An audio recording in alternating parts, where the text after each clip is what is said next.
Have you ever held a belief so tightly, defended it, built your entire emotional architecture around it, and then watched one person quietly walk into your life and make it obsolete?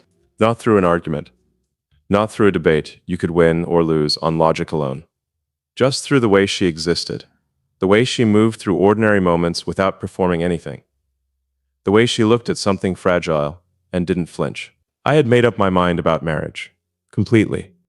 I had the data. I had the lived experience. I had the analysis that most people avoid doing honestly. And for a long time, all of it held. Then she happened.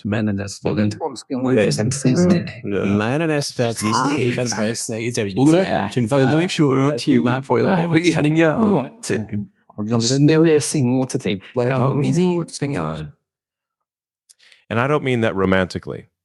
I mean something in my foundational thinking, something I had spent years building, something I would have defended in any room with absolute calm, began to come apart. Not dramatically, not all at once, just quietly, irreversibly, the way the most important changes always do. I need to tell you what she did.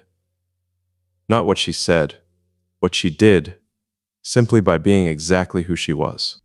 Stay with me, because by the time this ends, you won't just understand what changed my mind.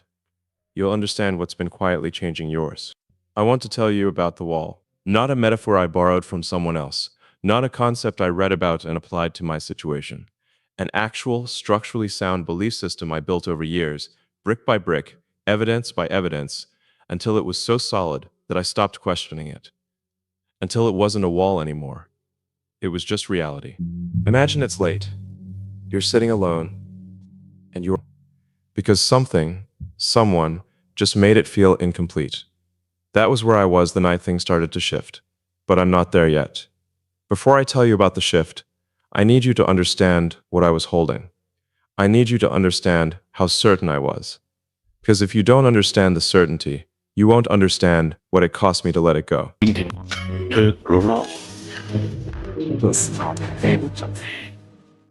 I had made up my mind about marriage. I want to say that again so it lands the way it needs to. I had made up my mind, not tentatively, not as a working hypothesis I was still testing, as a conclusion, as a final answer arrived at through genuine inquiry, not fear, not avoidance, not the kind of cynicism that is really just unprocessed pain wearing the clothes of logic. I had done the honest work. I had looked at the institution, at the data around it, at my own lived experience inside it, at the patterns I'd watched repeat in others who were far more emotionally sophisticated than they were given credit for. And I had arrived at a place of quiet, undefended certainty. Marriage, as I understood it, was a structure built for a version of human life that no longer fully existed. The economic reasons were dissolving, the social pressures were shifting, the psychological requirements, the kind of sustained, patient, evolving intimacy it genuinely demanded, were more difficult than anyone admitted publicly. I had watched people enter it with the best intentions and leave it as smaller versions of themselves. I had watched people stay in it out of fear and call that love. I had watched the ceremony replace the commitment, the ring replace the conversation, the title replace the truth. I wasn't bitter. That's what I need you to hear. I wasn't someone carrying wounds that I dressed up as wisdom. I was simply someone who had looked carefully and concluded, not for me. Not like this, not unless the architecturally arrived at. The more quietly they can come undone. Because it isn't an attack from the outside that dismantles a belief you've truly reasoned your way into. It's the slow, relentless pressure of experience that doesn't fit the model. It's the variable your entire system failed to account for. And when that variable appears, when she appears, the wall doesn't collapse with noise. It just becomes, slowly, something you no longer feel the need to stand behind. I've spent my life building systems. I understand load-bearing structures. I understand the difference between something that fails under stress and something that holds. And what I had built against marriage held under every kind of intellectual pressure I'd ever applied to it. I had argued it with myself in the dark. I had tested it against people who presented compelling counter-evidence. It held. It always held. Then I met her. And I want to be precise about what I mean when I say that. I don't mean I met someone interesting. I have met interesting people my entire life. I don't mean I met someone who made the argument for marriage compellingly. I have heard that argument made well. I mean I met someone whose existence quietly exposed a gap in my reasoning that I had been pretending wasn't there. Have you ever felt that too? Have you ever been presented not with a counter-argument, but with a counter-life? Someone whose way of being in the world silently challenged something you thought was settled? That is a different experience entirely. Because when someone argues with your belief, you have a mechanism for that. You engage. You respond. You find the flaws in their logic, or you acknowledge the flaws in yours, and you update the model. There is a process. There is a structure. I am very good in that structure. I have always been very good in that structure. She never entered it. She never once said they could change me. She wasn't trying to change me. And that precise absence of effort was the thing I had no defense against, because every wall I'd ever built was designed to withstand pressure, and she applied none. She just lived, fully, quietly, without apology and without performance. And I watched her do it. And something in the engineering of what I believed began to register a fault line I had never noticed before. Here is the uncomfortable truth I have to say out loud. The belief I had built about marriage wasn't entirely about marriage. Part of it, the part I hadn't examined with the same rigor I'd applied to everything else, was about me, about the version of me that would have to show up for it fully, without the controlled distance that had always allowed me to remain, on some fundamental level, untouchable. The version of me that would have to stop treating intimacy as a variable to be managed and start experiencing it as a truth to be lived in. The version of me that couldn't optimize his way out of being known. That version scared me. Not because I lacked the capacity, but because I had spent so long building a life in which that kind of unguarded showing up was never structurally required. I had arranged things, carefully and intelligently, so that everything I built could be assessed, improved, and if necessary left behind. And marriage, real marriage, not the ceremony but the commitment, asked for the one thing my entire architecture had been designed to make unnecessary. It asked for presence. It asked for patience. It asked for the willingness to be completely irrevocably seen. And I had called my reluctance to offer that wisdom. I want you to sit with that for a moment.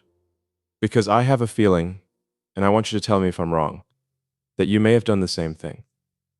Dress something up as philosophy that was actually protection. Given something a principled name that was really just a way and good lighting and a view that's almost enough. Almost. She didn't break mine. She didn't even knock on it. She just stood on the other side of it, being exactly who she was.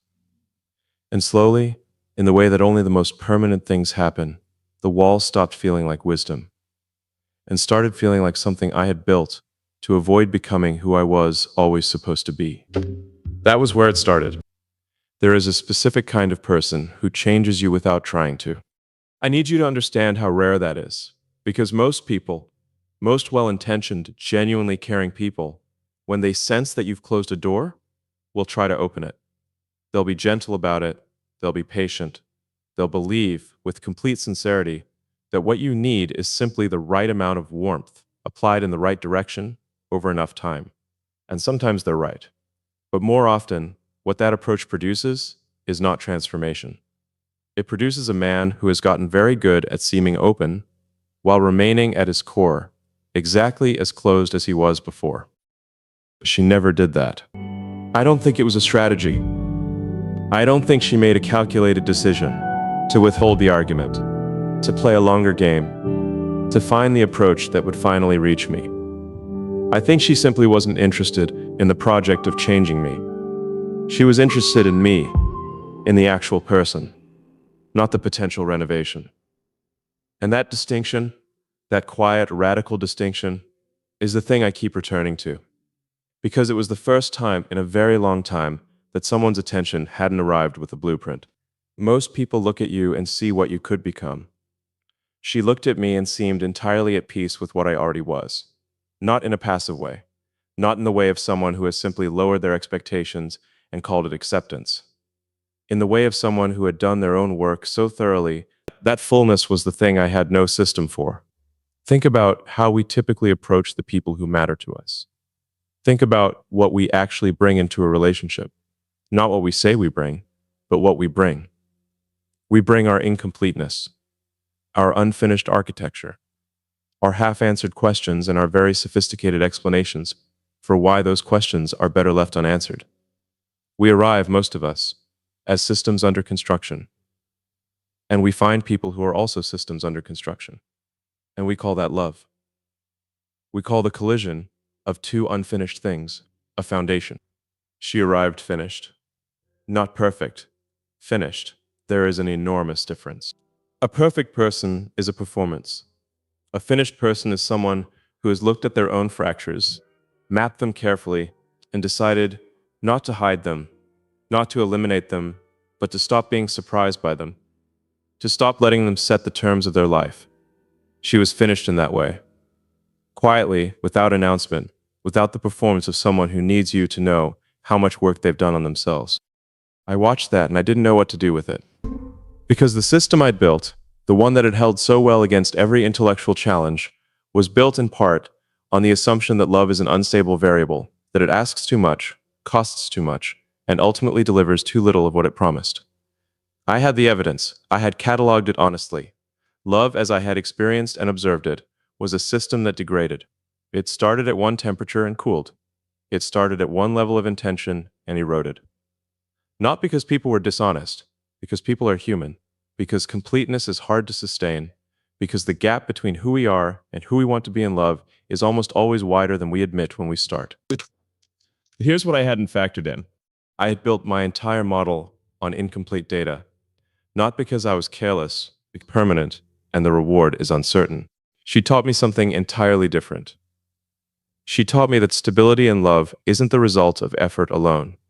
It is the result of two people who have each independently become the kind of person who can hold a feeling without constantly needing it confirmed. Can I tell you what that looks like in practice? It looks like a conversation that ends without resolution and doesn't become a wound. It looks like silence that isn't filled with anxiety. It looks like disagreement that doesn't threaten the underlying structure. It looks like the capacity, and I want you to hear how extraordinary this is, to be fully present in an ordinary moment, without needing that moment to be more than it is, without needing it to prove something, without needing it to carry the weight of every doubt you've never resolved. She had that capacity in full. And I, who had built systems capable of things most people considered impossible, did not. That was the uncomfortable truth I had to face. The man who could engineer complexity had never learned to simply be still inside of something that mattered. I could build toward a future with extraordinary precision. I could hold a vision and drive toward it with the kind of sustained focus that most people never develop. But presence, the specific skill of being fully, quietly, unhurriedly here, was a gap in my architecture I had spent years finding intelligent ways around. She didn't point it out. She didn't need to. Her presence was the point.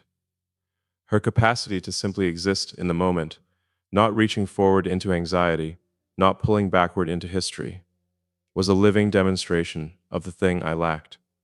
And every time I was near it, I could feel the distance between where she was and where I actually was. Not as judgment, as information. That is a specific kind of mirror, not the kind that shows you what is wrong with you. To genuinely close the distance, to become someone who could occupy the same quality of stillness, not for her approval, because something in you recognizes that the version of you capable of that stillness is the version you were always supposed to become. Identity-based change doesn't start with a decision.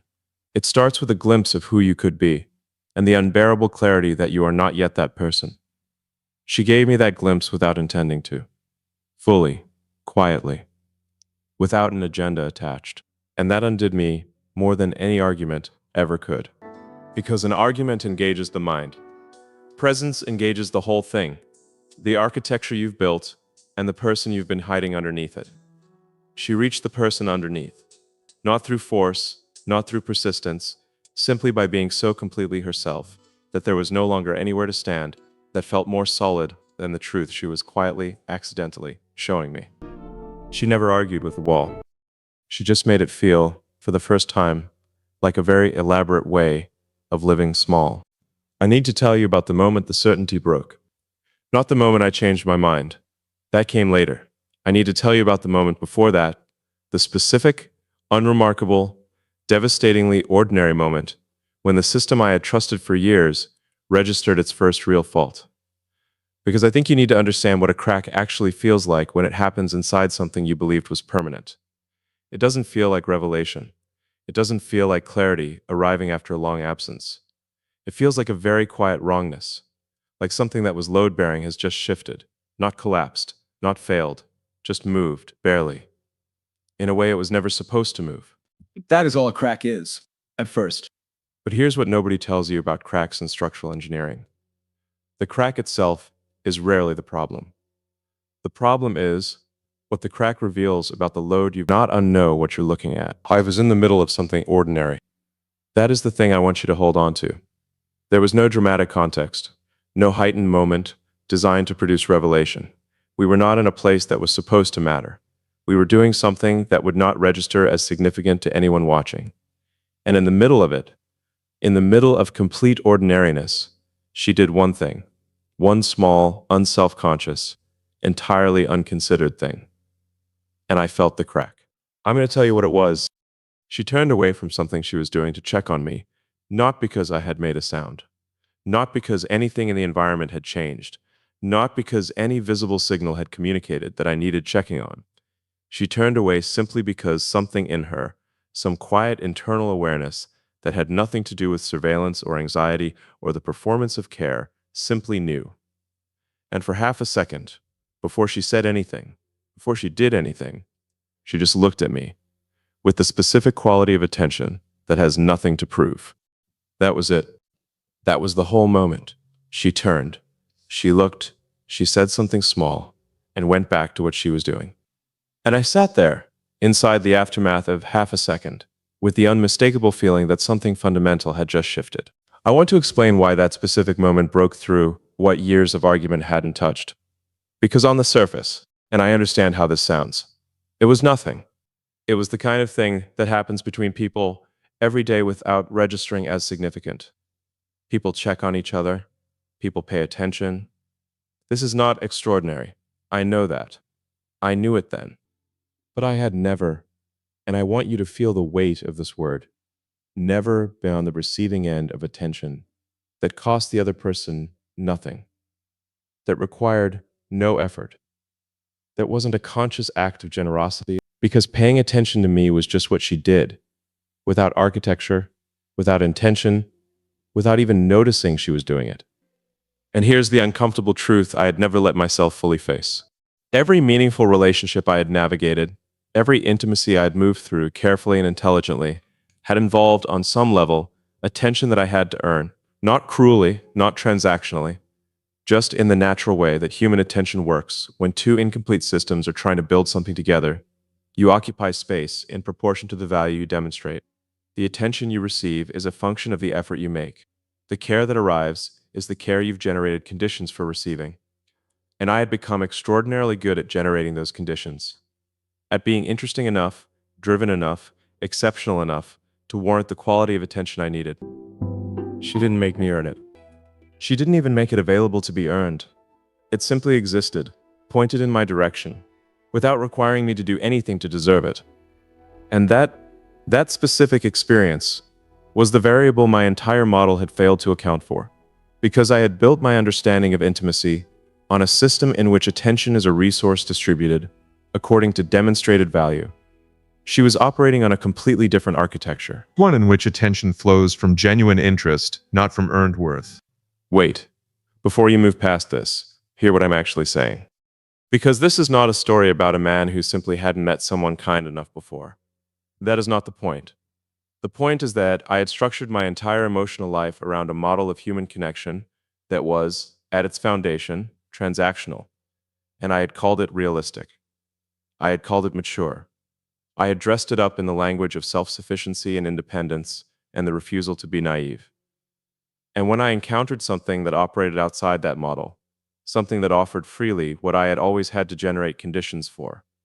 I didn't know how to inhabit a real commitment, the version of me that would have to receive as naturally as he gave, to be attended to, without immediately calculating what he owed in return, to allow someone's care to land without immediately needing to manage it. That man had never been built. That man was the gap in the architecture. That man was what the wall had been protecting me from becoming. The engineering metaphor breaks down here, and I want to tell you why. When you build a system and you find a fault in it, the protocol is clear. You identify the fault, you assess the load, you redesign the component, you build it stronger. That is how systems improve. That is how everything I've ever built has improved, through honest assessment of failure, followed by precise, targeted redesign. But the crack she revealed wasn't in the system I had built. It was in the person doing the building. And you cannot redesign a person the way you redesign a component. You cannot assess the fault, isolate the variable, and implement the fix. You can only, and this took me longer to accept than it should have, become still enough, long enough, for the person who already sees the completed version of you to show you what she sees. She wasn't trying to fix me. She was simply showing me, through the quality of her ordinary attention, that there was a version of me worth becoming. Not more successful, not more capable, just more present, more willing to be known, more able to receive what I had always been so much better at generating than accepting. And that half second, that one unself-conscious turning toward me in the middle of something ordinary, was the moment I first believed that version of me might actually be reachable. That was the crack. Small, quiet, permanent. The kind that doesn't destroy the structure. Carefully about what they want, make the same foundational error I made. They treat commitment as an event, a threshold you cross, a choice you make once, in a specific moment, with full information and complete intention, and then the choosing is done. The architecture is in place, the foundation has been poured, now you build. I believe that completely, and was wrong in a way I couldn't see until I was standing close enough to something real to feel the distance between that belief and the truth. Here's what commitment actually is. Not what it looks like from the outside, not the ceremony, not the announcement, not the moment that gets remembered and retold. What it actually is, structurally, at the level where it either holds or doesn't.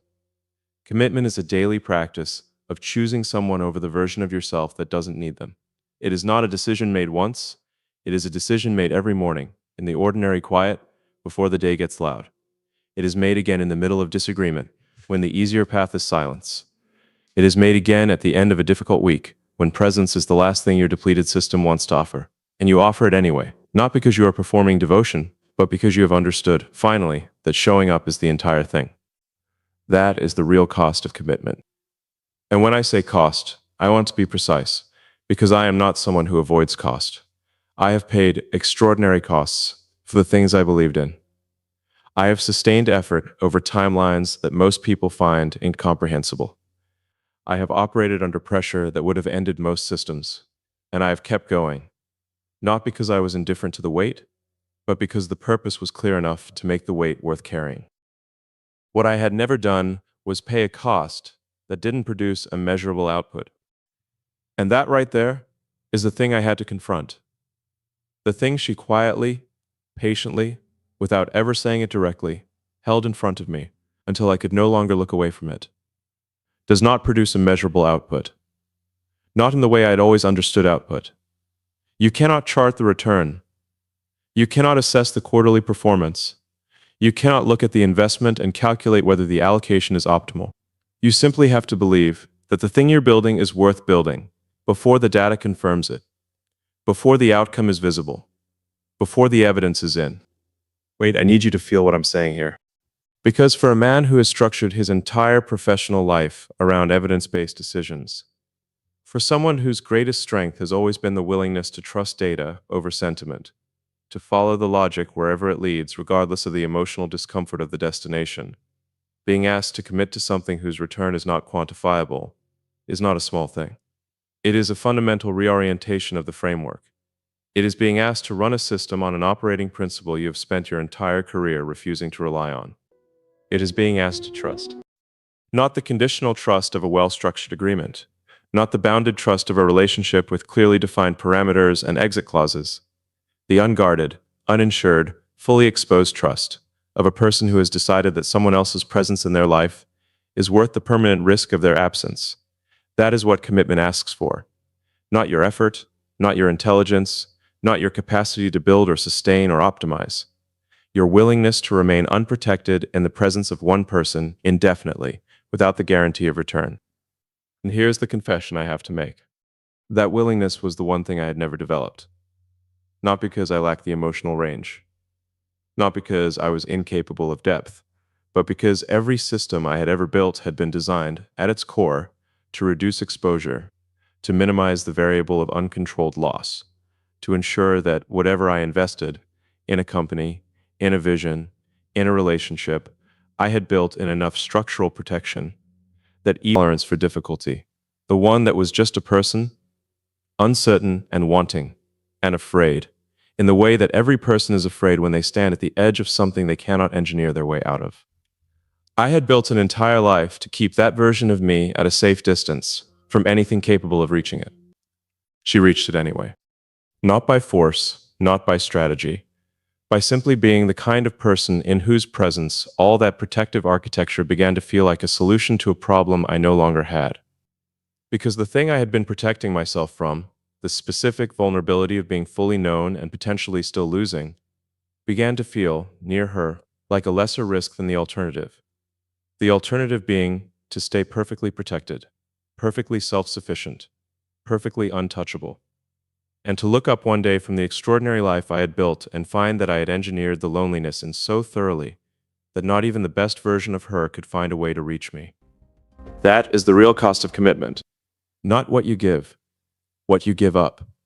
The strategic distance, the managed intimacy, the emotional architecture built to ensure that even your most important relationships never fully reach the place where loss would be truly catastrophic.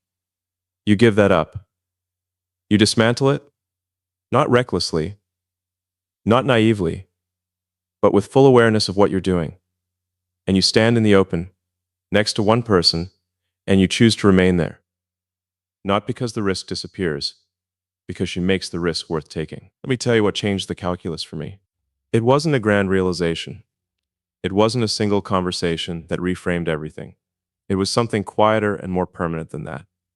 It was the gradual, undeniable understanding that the version of me who remained perfectly protected would never, not once, not ever, feel what I felt in the ordinary moments near her. That version of me, I am not willing to make that choice. That is what she changed. Not my opinion of marriage as a concept, not my analysis of the institution. She changed my understanding of what I was actually choosing when I chose against it. I thought I was choosing wisdom. I thought I was choosing the honest, evidence-based conclusion of a man who had looked carefully and decided clearly what I was actually choosing. And I can see it now with the specific clarity that only arrives when you've stopped running from it, was smallness.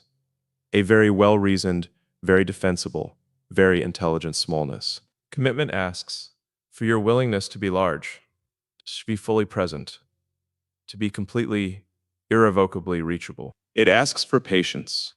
It asks for presence. It asks for the courage to stop building walls and start building something you actually intend to live inside. For the first time in my life, standing near her, I understood that I was finally willing to pay that. I want to tell you what marriage actually is. Not what it's supposed to be. Not the version that gets spoken about in rooms full of people who have dressed carefully and arranged their faces into the appropriate expression of solemnity and joy. Not the version that exists in the language of contracts and ceremonies and the social architecture built around the idea of two people choosing each other formally, publicly, with witnesses. The real thing. What it actually is, at the level where it either becomes something extraordinary or quietly hollows out into something that looks like love from the outside and feels like a very comfortable distance from the inside. I've thought about this more carefully than I've thought about almost anything. And what I keep arriving at, what she has shown me, not by explaining it, but by being it, is this. Marriage is not a decision. It is not a structure. One specific person over every version of the day that doesn't include them at its center. And that changes everything about how you have to show up for it. Because if marriage is a decision, if it is a threshold you cross, and then you're inside it, and the choosing is done, then it asks relatively little of you on any given Tuesday. The decision has been made. The foundation has been poured. You show up as whatever version of yourself the day has produced, and the structure holds you both regardless. That is a comfortable belief. It is also, in my estimation, the precise belief that allows two people to share a life and slowly, without drama, without anyone being cruel, stop actually being present to each other. I've watched that happen, quietly, in people I respected, in people who loved each other genuinely at the beginning, and found themselves, years later, living in careful parallel, not estranged, not hostile, just no longer choosing, operating on the momentum of the original decision without ever returning to the intention behind it, and calling that stability, and calling that success, and never examining too closely the specific quality of the silence between them. That is not what she is asking me for. That is not what I am willing to offer. But here's what nobody told me about the alternative. The alternative, the version of marriage that is a daily practice, a daily choosing, a daily willingness to be fully present to one person in all their complexity and contradiction and ordinariness, is significantly harder than anything I have ever built. Not because it requires exceptional capability, because it requires the one thing that exceptional capability has always allowed me to avoid requiring of myself: consistent, unguarded, unremarkable presence. Not the presence of someone performing devotion, not the presence of someone rising to a significant occasion, the presence of someone who shows up on an ordinary Wednesday, tired, with nothing extraordinary. The unremarkable dinner, the conversation that goes nowhere important, the silence that is just silence, not charged, not meaningful, not building toward anything. Just two people in the same space at the end of an ordinary day, close enough to touch, choosing, without announcement, to remain. That is what she has taught me marriage is. And I want to ask you something directly. Have you ever let yourself want that? Not the idea of it, not the concept of companionship, or the notion of partnership, or the abstract warmth of not being alone. The actual thing. The specific, textureful reality of one person's ordinary presence woven permanently into the fabric of your days. Have you let yourself want it without immediately building the case against it?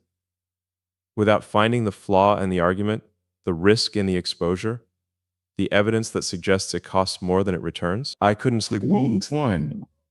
I could not let myself want it without immediately dismantling the wanting, without finding the rational framework that recast the desire as naivety and the caution as intelligence. I was so good at that. I had practiced it so long, it felt like thinking. She made me understand. It was fear. Not the dramatic, identifiable fear that announces itself and can be addressed directly. The quiet, structural fear of a person who has decided, somewhere foundational, that the things he wants most are the things most capable of undoing him, and who has therefore arranged his life brilliantly, logically, with extraordinary justification, to never quite reach them. That is the most important thing I have learned from her. Not about marriage, about myself. That the distance I had kept between wanting and having was never wisdom. It was protection. About what she changed in me. About the thing I keep arriving at when I sit quietly with everything I've thought and felt and resisted and finally stopped resisting. I believe marriage, real marriage, the daily practice of it, is the most serious and most extraordinary act of faith a human being can perform. Not religious faith, though that is its own truth. The specific faith of a person who looks at another person fully, honestly, without the softening effect of projection or the comfortable distance of idealization, and says, I choose you. Not the idea of you, not the version of you that confirms what I need to believe about love. You, with your complexity and your contradiction and your capacity to be, on any given day, both more than I expected and less than I hoped. I choose you. Again, tomorrow, and the day after that. That is extraordinary. That is, if I am honest, the most ambitious thing I have ever considered. Because everything else I have built, every system, every structure, every vision I have pursued, with the full force of everything I had, operated on a simple principle. If it fails, you rebuild. If the architecture doesn't hold, you redesign the component. If the mission shifts, you recalibrate the course. Everything I have ever built has contained, at its foundation, the possibility of revision, the escape valve, the intellectual permission to abandon what isn't working and build something better. Marriage, real marriage, the kind she has made me believe in, contains no such permission. Not because leaving is impossible, because the commitment means you have decided in advance that this specific person is worth choosing again every time the choice becomes difficult. That the practice does not stop when the practice becomes demanding.